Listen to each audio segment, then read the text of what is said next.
Hi friends! இன்னைக்கு நம்ம பார்க்க போற படம் அங்கம்மாள்.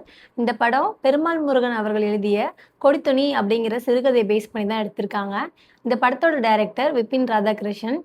அஞ்சய் சமுல் வந்து சினிமாட்டோகிராஃபி பண்ணியிருக்காங்க. இந்த படத்துக்கு debutant music director Muhammad Maqbool.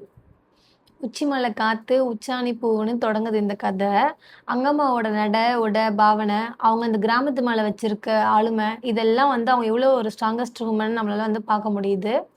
ஆரம்பத்துல தான் சுயநலத்துக்காக தான் அம்மாவ வந்து ப்ளவுஸ் போட வைக்கணும்னு நெனைக்கிற பவளம், ஒரு கட்டத்துல தான் அம்மா எவ்ளோ கஷ்டப்பட்டு நம்மள படிக்க வச்சாங்க. அவங்க கொஞ்சம் மாடர்னைஸா வந்து இந்த காலத்துக்கு ஏத்த மாரி ப்ளவுஸ் போட்டு பார்க்கணும் அப்படிங்கிற ஒரு ஏக்கம் தெரியுது. அதே மாரி அங்கம்மா "என் காலத்தோட நான் இருந்துக்கிறேன். உன் காலத்தோட நீ இருந்துக்கோ" அப்படின்னு வந்து சொல்றாங்க. இவங்க 2 பேருக்குள்ள நடக்கிற அந்த கான்ஃப்ளிக்ட் தான் இந்த கத. அங்கம்மாக்கு சாரதா மேல இருக்கிற கோவம், ஒரு மாமியார், மருமக சண்டை மாரி தெரிஞ்சாலும், அப்புறமா தான் நமக்கு புரியும். சாரதா வந்து காலத்துக்கு ஏத்த மாரி தன்னை மாத்திக்கிட்டே இருக்கணும்னு நெனைக்கிறா. அங்கம்மாவால அப்படி நான் மாற முடியல காலத்துக்கு ஏத்த மாரி. அதோட விருப்பும், வெறுப்பும் தான் வந்து அங்கம்மா சாரதா மேல காமிச்சுக்கிட்டே இருப்பா. ஒரு காலத்துல பெண்ணுங்கள் வந்து ரவுக்கு துணி போட்டுக்கிறதுக்காக ரொம்ப கஷ்டப்பட்டு போராடி உயிரெல்லாம் விட்டுருக்காங்க. அது எவ்வளோ முக்கியமோ, அந்த மாரி அங்கம்மா வந்து ப்ளவுஸ் போட்டுக்கிறதும், போட்டுக்காததும் அவங்களோட தனிப்பட்ட விருப்பம். அதுல வந்து அவங்க கடைசி வரைக்கும் ஸ்ட்ராங்காவும் இருந்தாங்க. இந்த படமும் ஃபெபிள்ஸ், கொட்டுக்காளி மாரி ஒரு ஒரிஜினல் ஃபில்ம் மேக்கிங் ஸ்டைல்ல இருந்துச்சு.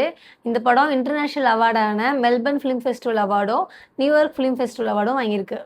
கீதா கைலாசம் எழுத்துல இருந்த அங்கம்மாளுக்கு அவங்களோட குரலாலயும், தோற்றத்தாலயும் உயிரே குடுத்துருக்காங்க.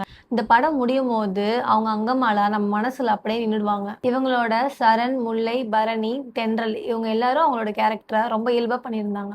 இந்த படத்த இதுவரைக்கும் பார்க்காதவங்க, இந்த படம் Amazon Primeல அவைலபிளா இருக்கு. இந்த படத்த நீங்க பார்த்துட்டு உங்களோட கருத்துக்கள என்னோட கமெண்ட்ஸ்ல ஷேர் பண்ணிக்கோங்க. இது film journal with Joe. Stay tuned.